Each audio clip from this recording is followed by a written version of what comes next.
Hello, hello, hello. Good evening, good evening, good evening, and welcome everyone to the conversation on the state of our schools. We are grateful that you all have joined us. And as you join us, we want you right now to share, like this video, share it, post it to your page. We are being streamed live right now on Facebook, two websites on Facebook. That's going to be Cross Culture 365 Ministries, as well as Community Social Justice Atlanta. You can also catch us on YouTube at this time. So go ahead and repost those links, post those links, ask your friends, your family members, former educators, current educators, future educators, anyone you may know to join this conversation this evening on the state of our schools. As the school year has gotten off to a great start in the majority of districts, in the majority of areas, we know that they have hit the ground running. And right now, we know there are also things going on. Positive things are going on. Some of those things that are challenging are going on, but educators are in the field and they're working to make sure that our children have the best quality education that they can have.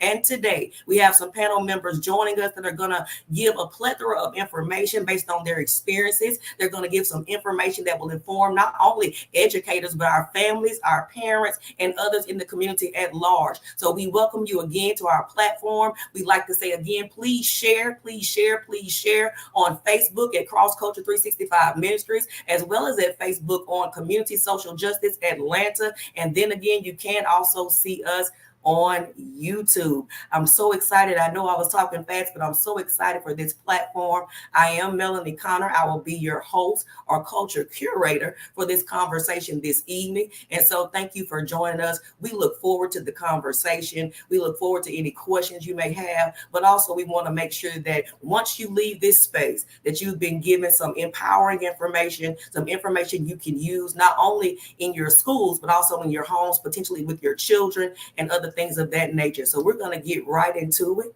We're going to get right into our panel, and we're going to allow these wonderful leaders and women to introduce themselves based on how they want you to know them for this conversation. Again, welcome again to our State of Our Schools conversation in the Teachers Lounge, where we all know if you've been in education or you are an educator, that's where our real conversations take place, inside of the Teachers Lounge. So welcome to the conversation. Let's go into the introduction of our guest.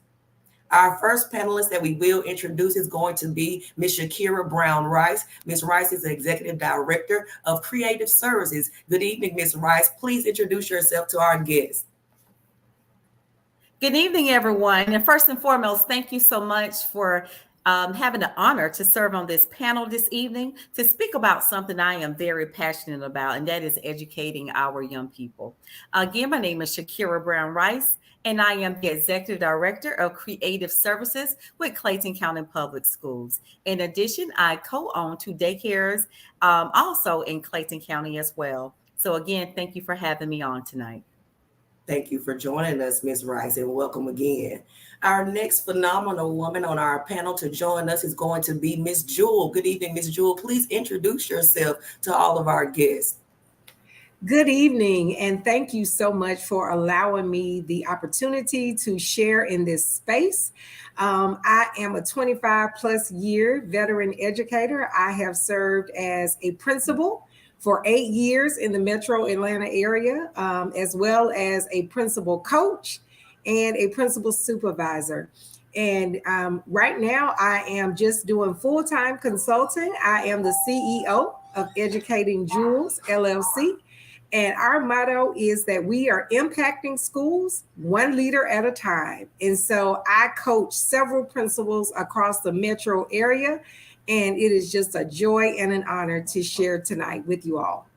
Thank you so much. And thank you again for joining us, Ms. Jewel. And last but definitely not least, another phenomenal woman we are honored to have on our panel this evening, and that's Ms. Brenda Strickland. Ms. Strickland, please introduce yourself to our guests.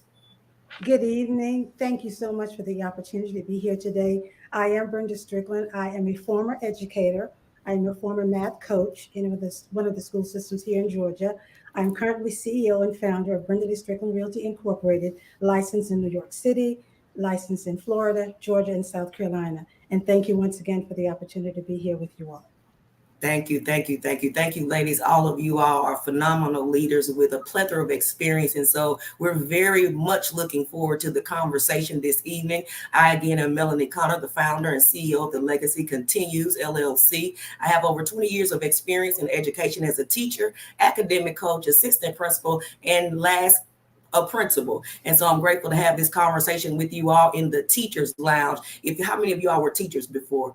Teachers, I know you all were teachers, so you know about the Teachers Lounge. It goes down in the Teachers Lounge, and whether that be sharing jokes over our lunches, or letting out a little frustration in the day, or giving kudos to something great that our children did, or just having those honest conversations about the nature of the work that educators are doing. And so we're live in the Teachers Lounge again. Welcome those that are joining us. Please share the links to this conversation, as we know will be most beneficial. So without further ado, ladies, we're going to get to the conversation. And there's so much going on in the world of education right now. But one thing you all said was that you've been teachers before.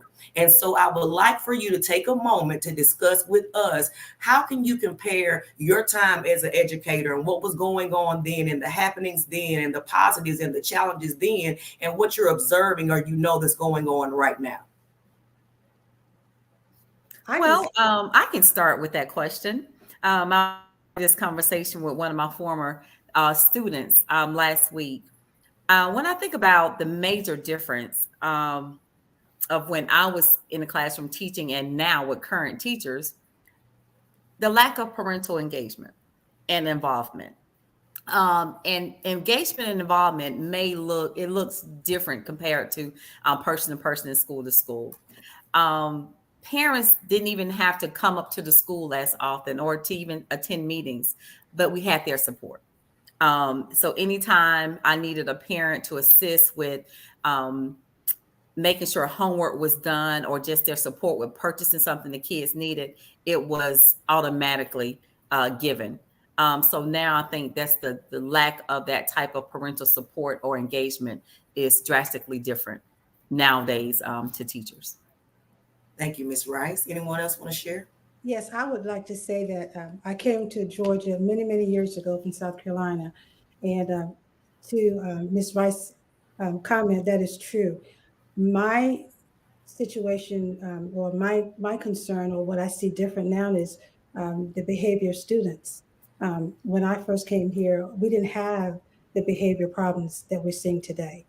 And that's a major issue, I believe, in the school system, along with the parental support. I also think another reason we're seeing that is sometimes we have people in positions that don't want to be there. Some educators may not want to be in the classroom.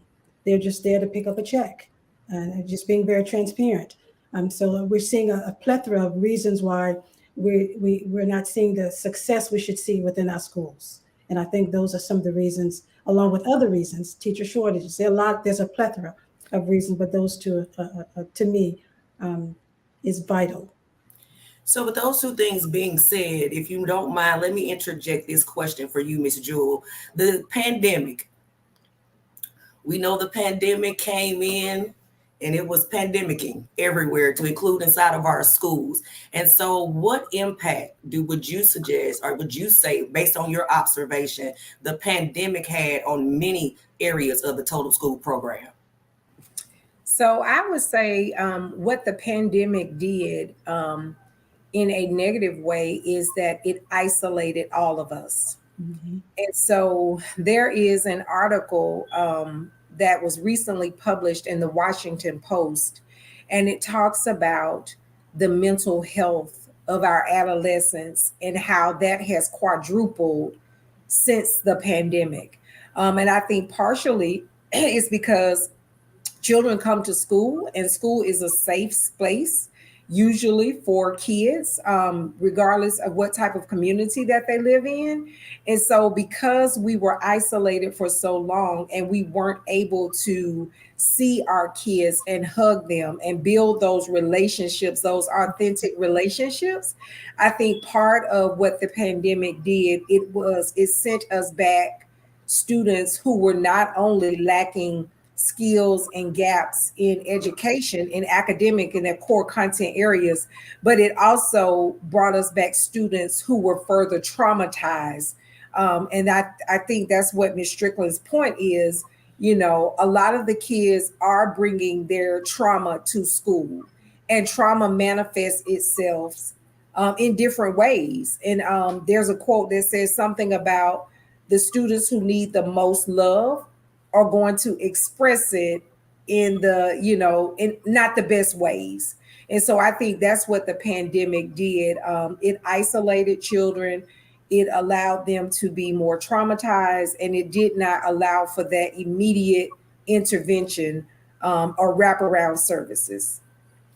Okay, thank you so much, Miss Rice. With that being said, and working directly with teachers in what you do now, you support teachers, you appreciate them, you celebrate them. I know you're always having those conversations, and also having been a principal. So, what suggestions or what best practices should teachers be putting in place right now? I know that we have our SEL platforms, and we're having those moments inside of our schools with our children. What else, or what have you observed teachers doing to ensure that those things that they brought from the pandemic, academically, socially, emotionally, are being addressed both inside of the classroom but in the total school as well? Well, that's a quote that one of our deputy superintendents, he uses this quote often. You have to mass low before you can bloom. Basically, for our teachers and everyone who touch a child within a school building, make sure their needs are being taken care of. If a child is coming to school hungry or dealing with stressors from the night before because of whatever circumstance, we need to address that, because they cannot learn math, English, science, and social studies with all of those pressing issues at the forefront of their minds. And so the way that you can address that is by building relationships. We encourage all adults to build those relationships with our kids. As Ms. Jewell pointed out earlier, during the pandemic, we were not able to physically touch our kids, to provide those safe and warm environments for our kids, to develop those nurturing relationships with our kids. Those relationships and experiences are needed. Because if a child is experiencing any type of stress or trauma, if there's a relationship with that adult, they will verbalize that. And that adult then will be able to provide some resources or refer them to another caring adult in the building so they can deal with that. And now, once that's dealt with, now teachers can actually deal with the core business, and that is educating our kids. Absolutely. Miss Strickland, what are your thoughts? I concur with Ms. Rice. The pandemic created a plethora of trauma for our students, as Ms. Jules said. But I do believe that once we understand the child, once we spend time with the child, and once we get to know the child, once we take on the um, the sentiment of the child, just feeling those children and knowing why you're there. I keep going back to that. I guess because I'm old school. I'm from South Carolina. Um, my parents did not have the education well, they were limited in education because of what they had to deal with during their era. And so, with that compassion, when I came here, the goal was to make sure that every child learned, and whether it be a child with special needs or whether it be a child that didn't have any special needs, but every child should have an opportunity to learn. So. I just believe that as educators, it is our job to make sure that when we walk in that building, intentional, with the intent to make sure that our children are successful. Mhm. As an academic coach, if you don't mind, I'll just kind of lead into as an academic coach, Sure. To make sure that the teachers, their mental state of mind is good. Because if their mental state of mind is not good, then what's going to happen in the classroom, it's not going to be good. So you want to make sure that you're nurturing your teachers as well. So I would want a new teacher to have a mentor, someone who's seasoned, who understands what it's like to be an educator, what that role looks like. There may be days you don't want to go in that classroom. So how do you tell that teacher it's going to be okay? But you're modeling with that teacher. You're providing support. You're collaborating with that teacher. You're coaching that teacher to let them know it's going to be okay. It's going to be all right. Let's work. We can work through this together. So That's just my take on that. I can Thank go you so on and much. on, but that's Oh no, I totally understand. As a principal for 7 years, and even as an academic coach and an assistant principal that helped with the hiring, one thing I noticed that every year teacher retention became a larger conversation. And Mhm. every year there were more educators that were leaving the profession, and there were less educators coming into the profession certified. And one thing that I saw that was causing educators to leave was the nature of the workload. Let's just call it that. Teachers have multiple hats, they do multiple jobs, everything from lesson planning to counseling, let's be Yeah. honest, and everything in between. And so sometimes that can be a lot to tackle and a lot to handle. So in the principal seat, when you're looking for, or when you were looking for, if you were in the principal seat right now and you were looking for an educator, top notch, top tier, what would those characteristics be? What would you look for? What would you want to bring to a school culture based on what you know is necessary and they have to be built to do at this time in this season? Miss Jewel. Okay, so when you think about the qualities that you are looking for in a teacher right now hiring, I definitely would want to know that the person is certified, because that's just the bare minimum, right? That the state has said that this person is qualified to teach the content area in which we're hiring them for. But you also want to bring in questions that will allow you to kind of peek into the person's character. And so there are questions that are more scenario based questions where you give them a scenario. Oh, excuse me, and you allow them to share how they would handle or how they have handled it in the past, because you're looking for things like resiliency, perseverance. You're looking for someone who is high energy. But I can also say, and you as a former principal, Miss Connor, you know that you can interview people, you can ask the right questions, they can answer them correctly. But then once they get in there, it's about nurturing them. It's about providing that mentorship that Ms. Strickland talked about. And it's also about being very open and honest with them about the vision of the school and where we're headed. But I think, if to just sum up, I would definitely be looking for someone who is qualified, highly qualified by the state of Georgia, and try to weave in some questions where you can see, does that person have that resilient mind, or being able to persevere based on scenarios and questions. But again, once they're there, they're yours. And so it's about supporting, coaching, mentoring, and modeling.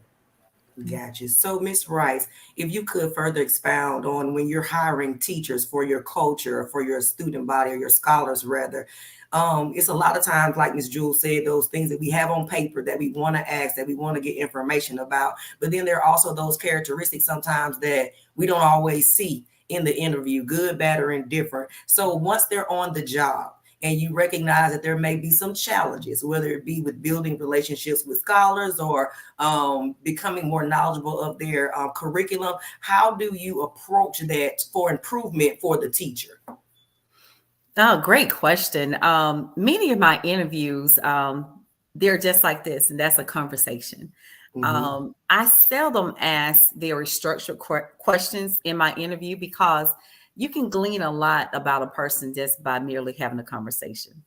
And to me, when I came into education, I was a non-traditional educator. It was my second career. I was not certificated.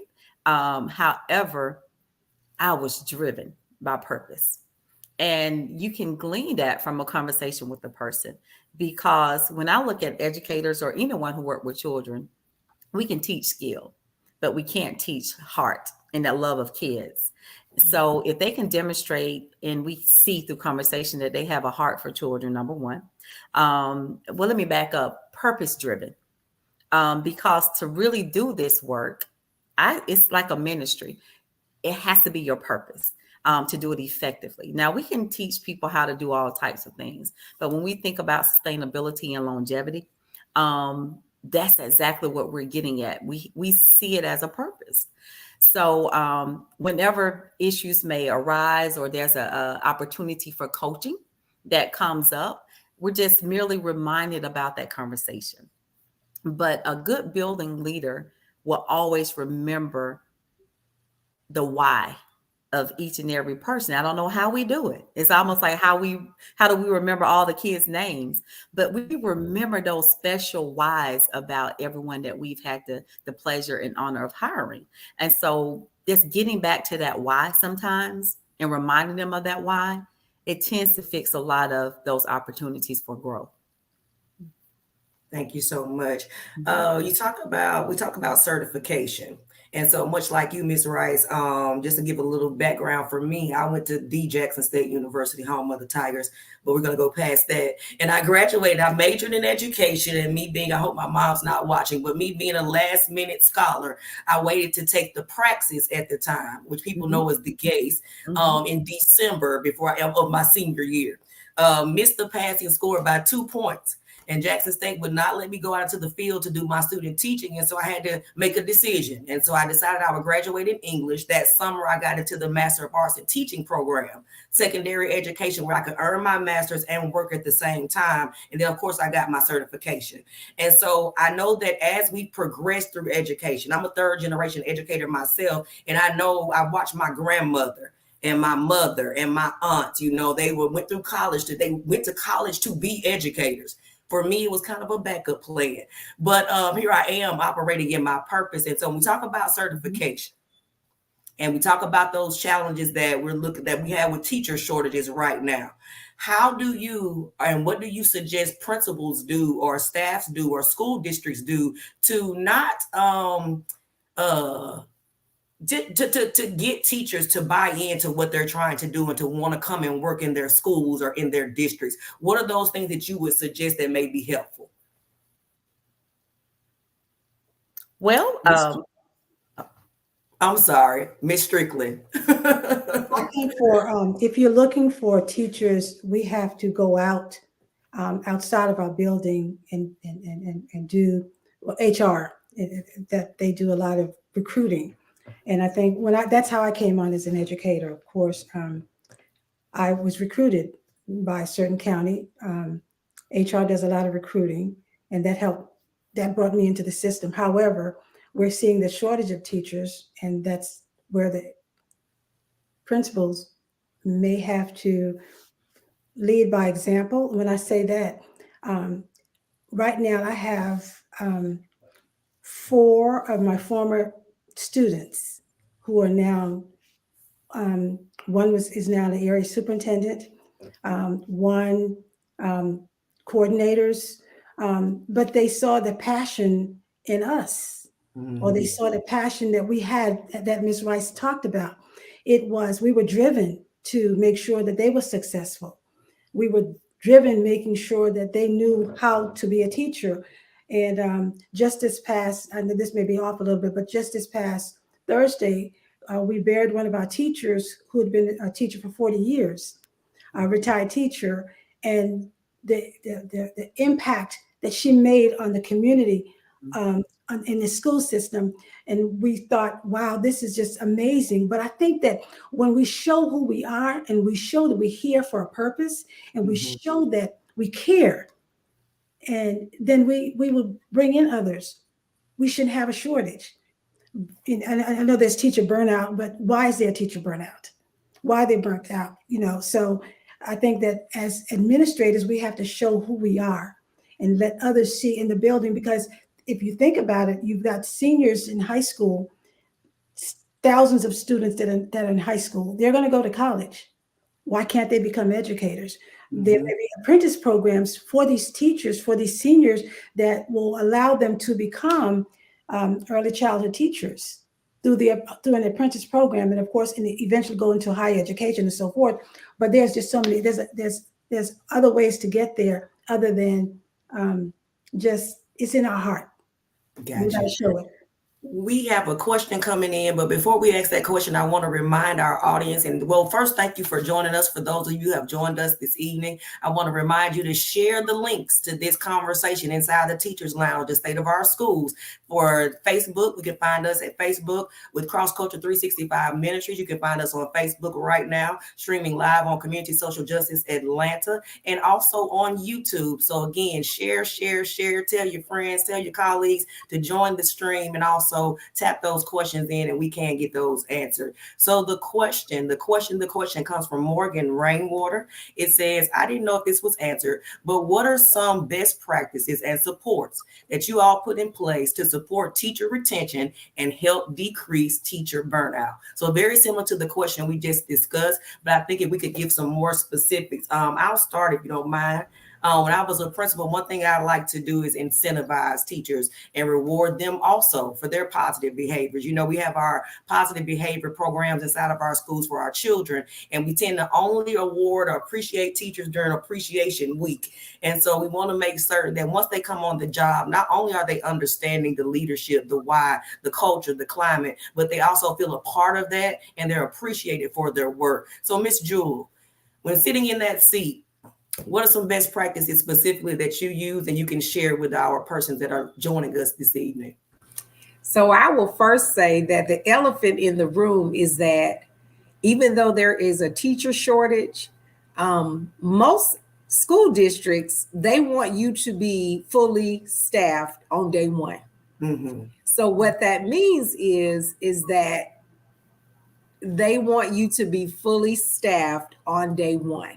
And so with the pressures that are coming down from HR or the superintendent's level to make sure that there is someone in the classroom, part of the problem is we are not bringing in those people who have the grit or the heart or the credentials because we are just forced to hire someone.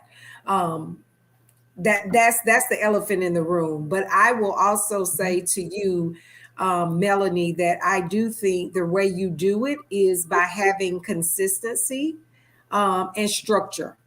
Just like the children, adults want structure. They want to know exactly what is expected of them. They want to know exactly, what days I'm supposed to plan. When am I supposed to come to meetings? What are the expectations? And as long as you are consistent and you are incentivizing and celebrating small wins along the way, something as small as a thank you note on a sticky note, allowing them to wear jeans on Friday, you will be amazed at how big something as simple as jeans will keep your morale up. So to Miss Rainwater with the question, it is really a balancing act as a leader to not only provide that level of support for those people who are veterans, as well as those people who are novice and who may not have the credentials to be serving in that capacity, but also modeling the expectations and celebrating small wins. Absolutely. Thank you so much. You talked about the elephant in the room, and I don't know if that was a baby elephant or a big elephant, but let's go ahead and push towards the big elephant in the room, which we know, and we cannot discuss teacher retention or teacher shortages or student growth and achievement or even school achievement without discussing teacher pay. Teacher pay.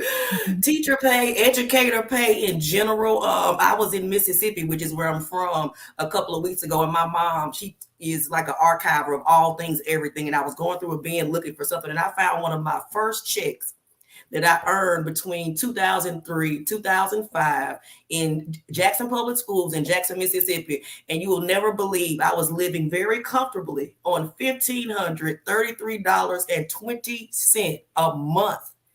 And so I was like, wow. So I posted something on Facebook the other day, and one of my friends replied. I was talking about the shortages in teacher pay. And her husband in 2019 worked at a district close to that district. And his salary at the time in 2019 was $1,900 and some cents. So when you look at 05 to 2019 from a more rural district to the major to the capital city, we have to discuss teacher pay.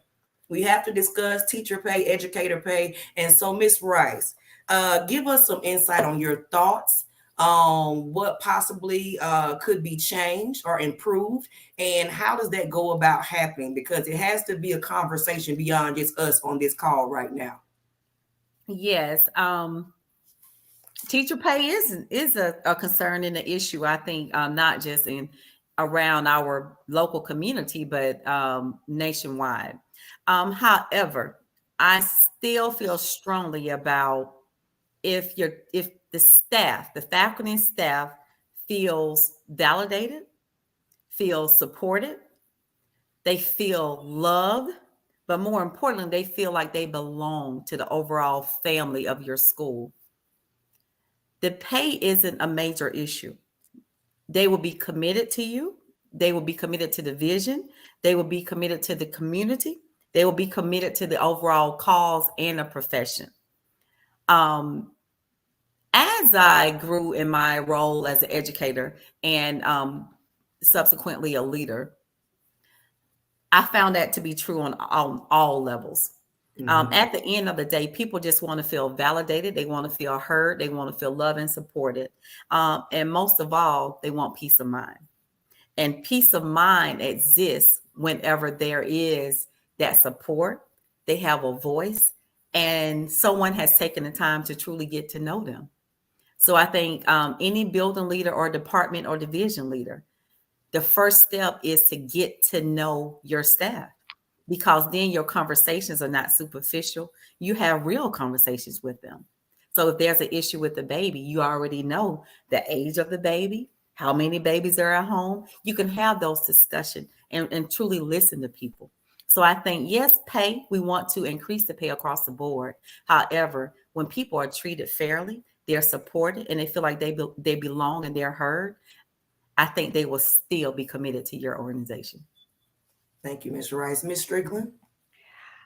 I agree, but I think a lot of the younger people today are looking, we're dealing with a different generation here, and they're looking at opportunities, even though they love to be an educator, but income is making a difference, in particularly with the rise in buying a house. Most of the school teachers with the salaries some teachers, new teachers are making, they can't afford to purchase a home because, and look at the interest rate. The interest rate is very high right now. So therefore, they're looking at other ways of fulfilling the needs for their families. And that's an issue. You know, when you have people that can't do the things that they want to do because they can only make so much thousands a year as an educator.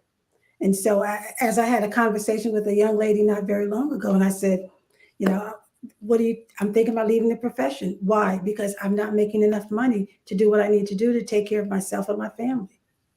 So these are issues that I think that the school systems, the state of Georgia and other states need to look at. How do we maintain good teachers when you're not paying?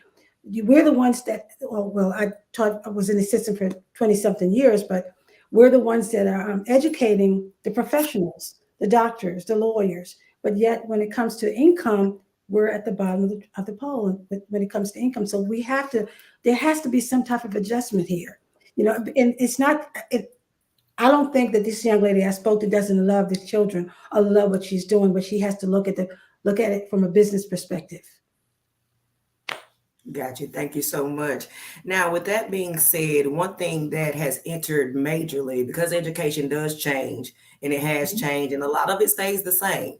You know, a lot of things and foundations of education are still the same. There are certain things that we're going to do regardless. We're going to lesson plan regardless. You know, we're going to do those things regardless. But there's some things that have been innovative, added to the field of education. There are several platforms that teachers use for delivering instruction to contacting parents. But one thing that I know came immediately in front of my face that I had to adjust to was the one-to-one technology. And our children having the laptops or the Chromebooks or the computers. And it's a great idea. And every one-to-one is beautiful. I mean, everyone should have it. and then you have to manage it. And so let's talk about how technology, particularly the ones that our students, our scholars use. I said to someone one time as a principal, they just gave the children big telephones, just big telephones. But and so because they can do the same things, and so there's not always a firewall inside the building to block those things. So how do you think technology has impacted education, not only for our scholars, but for our adults as well, but mainly for our scholars, the good, the bad, and the indifferent? Ms. Rice? Well, I think it's a double-edged sword because on one hand, of course, technology enhances the curriculum, all content areas, because it's the gateway to the world. By the time books are published, they're almost antiquated. Because that's how quickly information is evolving and changing. However, on the other end, I think it has crippled our young people in terms of their communication, um, critical thinking skills. Mhm. I also mentioned that we owned a couple of daycares, and we beg our parents, please take the tablets and the phones away from the little ones. Um, I was reading an article last week, and it spoke about the increased instances of ADHD, social anxiety, depression that comes early on now, and it's directly correlated to the use of technology at such an early age. You see babies now 1 year old in the grocery store that have a phone or a tablet in front of them instead of that human interaction. Even though the times have changed, we're still human beings. And that human interaction is one of the most important factors that we can give our kids in order for them to be successful. Miss Jewel, your thoughts? I 100% agree with Shakira. I do not believe that technology is all bad because it does allow for children to demonstrate mastery of learning outside of just a paper and pencil test. I think that it also has further contributed to the rate of depression and what Ms. Rice talked about with the social anxiety because they are just glued to it. In the schoolhouse, I think the answer is just putting clear parameters around how teachers can use technology as a part of their content and just monitoring that. But I don't think that technology is all bad Right. because even right now, and I just turned 50, but there are some things that I have to get my 13-year-old to show me how to do on the computer or on my cell phone because let's just face it, they are better able to use these apps and programs than we are. And so I don't think it's all bad, but I do think it needs to be there needs to be boundaries set on how the adults and the scholars use it as a part of learning. So with that being said, Ms. Strickland, what pointers or supports or best practices would you share with parents in regards to knowing what we know about cell phones being in schools, whether they're there to support technology and instruction in the positive, or the students are just using them when they shouldn't be, so they're being distracted by the phones, based on some of the things that that happen in schools with cell phones? What advice would you give to parents on how they can best monitor their students' cell phone uses, particularly during school time, to support the teachers and the school at large? Personally, I don't think that this is just me, but I think that the cell phone should stay at home. The cell phone should stay at home unless they're doing some type of project or something in the classroom, like a uh, PBL, project-based learning environment where they need the cell phones. I just don't think that they need phones in the building. Or if they have it in the building, well, then that's a safety issue there too. If the teacher gets the phone is misplaced, then that's a problem. So I think that phones should stay at home right now. Telephones are not needed in the building. During my era, we didn't have phones in the buildings. They were not there. And the technology piece, the children that needs technology, for example, you have a child that's autistic. That's their own way of communicating. So we should have a device for that individual. But for students who are capable of doing carrying on business as a normal child, not having any deficiencies, I don't think cell phones should be in the building. And also, I think if you have a cell phone in the building, then it should be minimized. Keep it in your book bags. Let it stay in your book bag. And then, of course, if you after school you may need the phone to call mom or whatever for safety reasons, then that's when you take that phone out. But it should stay in the book bag, in the locker, and then at the end of the day, get your book, your cell phone, your book bag, and you go home. And in evenings, you have to have a lot of time as to when a child should use a phone. They shouldn't be on the phone all day. They come home, they're on the phone. They go to bed, they're on the phone. You have to monitor your child's behavior with the technology. And if you Absolutely. don't, Absolutely. I'm sorry. Absolutely. I totally agree. One thing that leads me to, and I want to say that we've made it past the halfway mark, ladies. So thank you again for joining us. Any guests that we have joining us, thank you for joining our live stream. Again, if you know somebody that knows somebody that's not on this live stream, please have them to join us at Cross Culture 365 Ministries on Facebook, as well as Community Social Justice Atlanta on Facebook. And we're also streaming this evening on YouTube. This live conversation from the Teachers Lounge is about the state of our schools will end at 8 o'clock. So go tell someone to join so they can get a nugget or a tidbit and keep their days and their students and their school supported. And so what I will say is this, as a principal with the cell phone, let's just talk about that one thing. It's in the handbook. It was in the handbook at the time, which is, the student handbook that we send home. We have the student sign and the parent sign. Everybody says they read it. They're going to agree to follow the rules. And in the handbook, it said that the students had to keep their cell phones in their lockers. So I was a middle school principal at the time, and I came from high school. So I was like, geez, how am I going to enforce this? They keep the cell, but it became something that we did. But the policy said they had to keep it in their locker. And what we ended up doing was putting a lock box in each classroom. And so the students would put their phones in the lock box when class started as they came in for the day. And if they were needing their phone during class time, the teacher had to approve it for instructional purposes or whatever the case. And on your way out, you take your phone out of the lockbox and go to your next location. That worked pretty well, but it wasn't aligned necessarily with the policy that was in the handbook. So what policies do you feel right now in education are somewhat archaic and they may need to be modernized based on the current times? For example, say federal funding. I know research says that students should have the opportunity and they learn better when they have preferential seating. But when I try to use certain funds that I was given for the school to purchase those things, it may not have always lined up. So do you think that all education policies within schools or districts or even the nation are meeting us where we are at this current time? Ms. Jewel?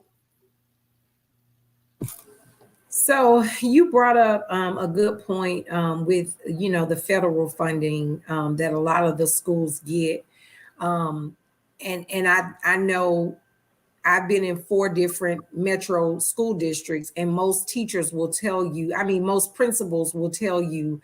A lot of times you're trying to buy something and they say you can't buy it because it's supplanting or because it's not aligned to directly to the student. So I agree with the policies in place for Title I and Title II and federal funds.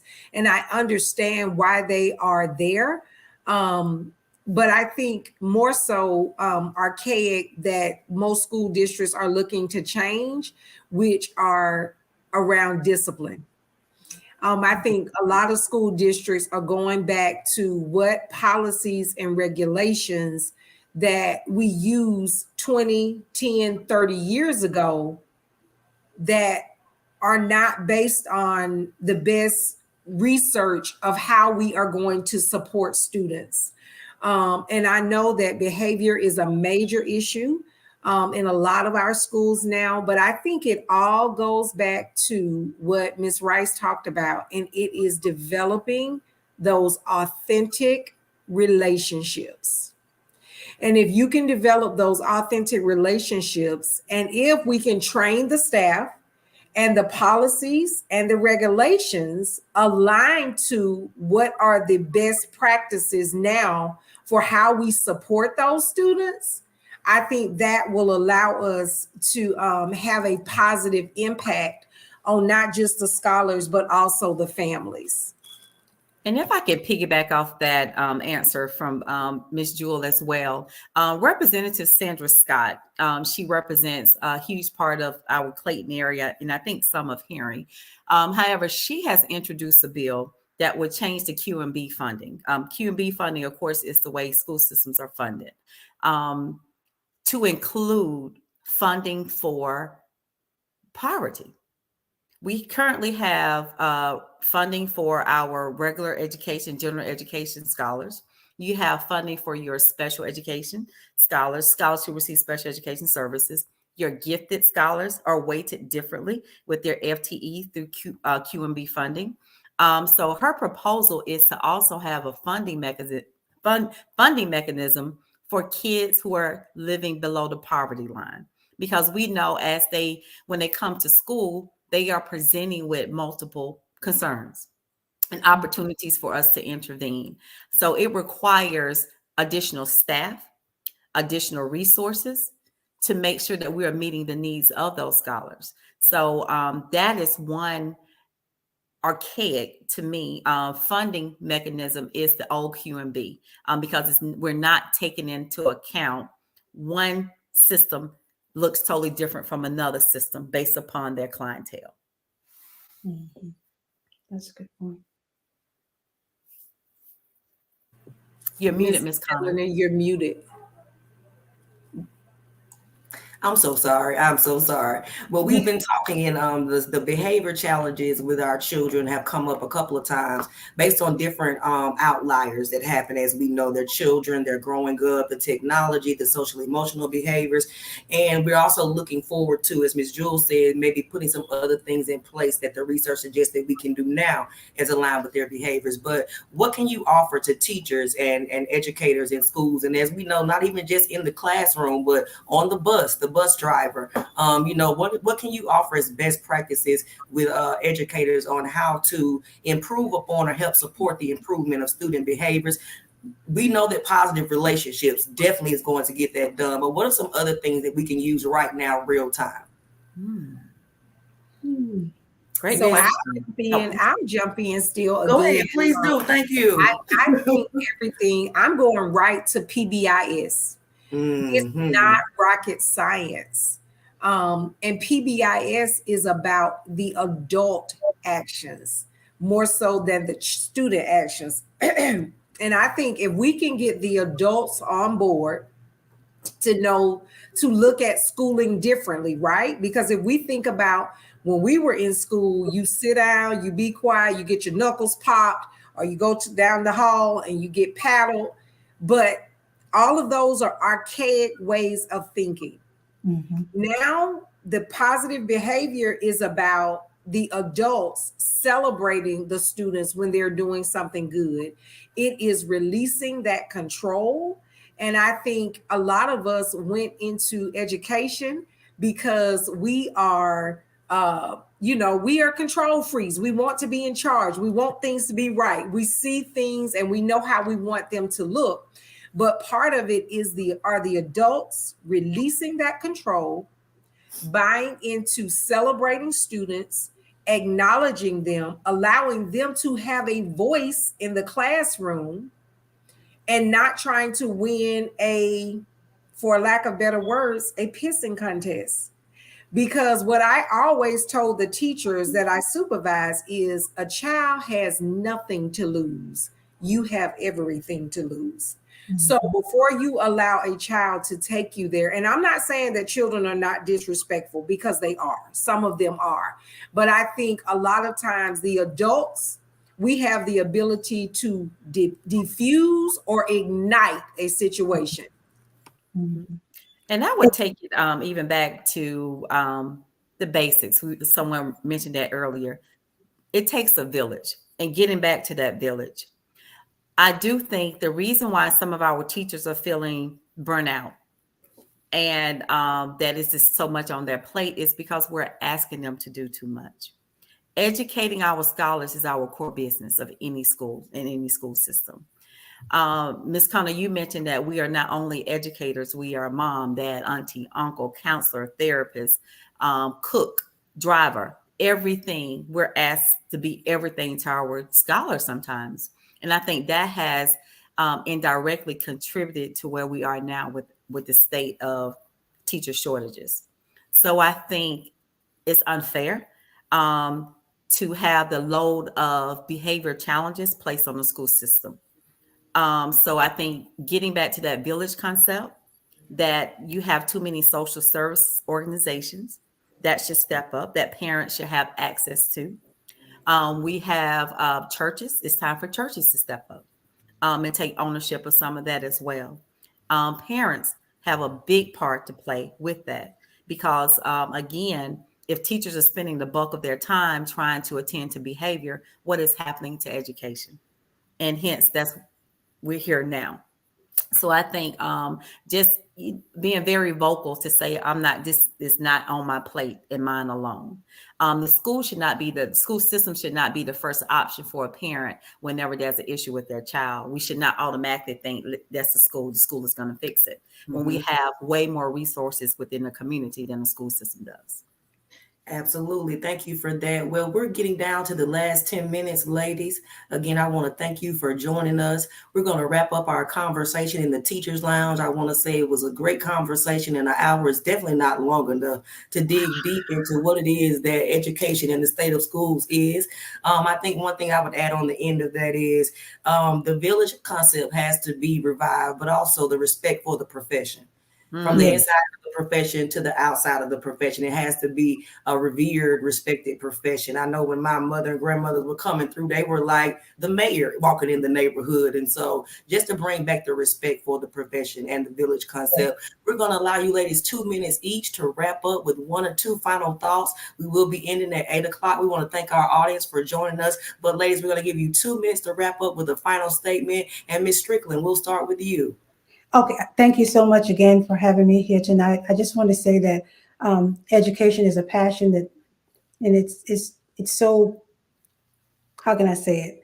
It's something that when you step in a classroom, when you step in that building, you should know that you're there for the children. It's all about student success. And I think as a teacher, when you walk in that building, you should know your students. You should have the heart of your students. You should always want to know that if they're not getting what they need at home, you're there for them. As everyone has said, Ms. Rice, Ms. Jewel, Connor, your mom, your dad, sister, brother, grandma, you're everything to some of these students. And so having an engaging classroom, project-based learning, give those children an opportunity, even if they're low income, high income, give them an opportunity to be able to collaborate, take ownership of their own learning, and be a part of the team. And I think that's why sometimes for me, when I did that in a classroom, that brought in everyone together. Everyone could get up and present their project and felt good about it, and they could communicate, they collaborate amongst each other. And it's all about learning. It's all about supporting one another. Thank you once again for having me. Thank you. Ms. Jewel? I think as educators, we need to advocate for the profession. I am not tired of teaching. I am not tired of learning. And I am not tired of serving as a thought partner, as a leader, as a coach, or a mentor. And so I think it is imperative as educators that we advocate for the profession, that we do not discourage our nieces, nephews, children, neighbors from going into the profession, because even though we probably are some of the lowest paid, in the long run, that retirement pays off, and it is very good money if you just stick with it.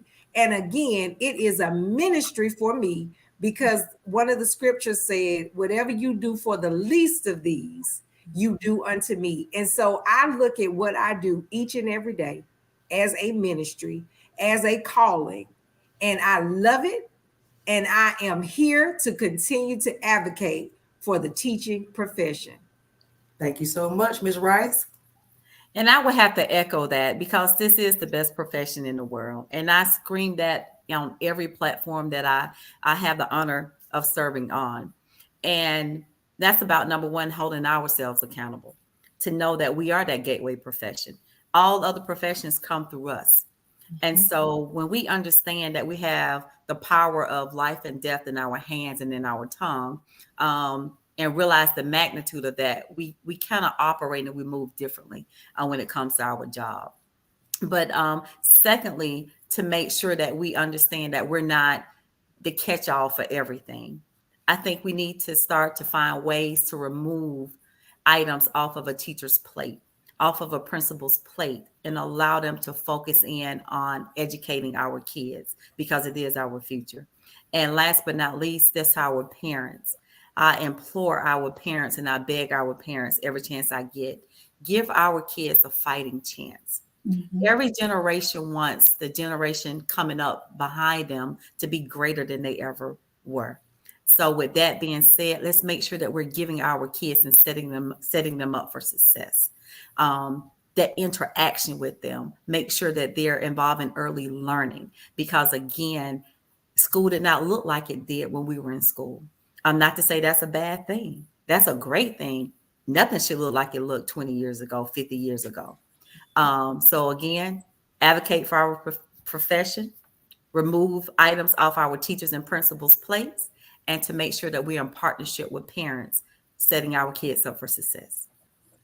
Thank you so much. And thank you again, ladies. I truly agree with you all. Education and being an educator is a service, whether it's a service in leadership or whatever part of education you're in, it's a service. And it's also a call of action and a call to duty that comes with a responsibility, one of the most important ones in the world, which is educating our children. So we thank you, ladies, again, Ms. Strickland, Ms. Jewel, Ms. Rice, for joining us. Again, we have not had enough time to go in depth with this conversation, but thank you for joining us. And all those who are streaming us live, who have joined this call, thank you for your questions. Thank you for viewing with us. And please share with your friends and others who may be interested in this information. Again, special thanks to Cross Culture 365 Ministries in partnership with Community Social Justice Atlanta for making this platform possible for us to come on and be in the Teachers Lounge having this State of Our Schools conversation. We thank you for joining us. Thank you for being a part of this. And if you would like to see more of this, please go to those Facebook pages and light up the comments and tell us what you guys would like to talk about. Our panel members may change, the hosts may change, but I'm grateful for the opportunity to be with you all. My name is Melanie Connor, founder and CEO of The Legacy Continues and an educator for life. So again, thank you, ladies. Thank you for the opportunity. Thank you to our audience members, and thank you for our partners for sponsoring this great conversation. Again, the State of Our Schools from the Teachers Lounge. Join us on our next teachers break when we're back in the Teachers Lounge again. You all have a good evening, have a great night, and thank you so much.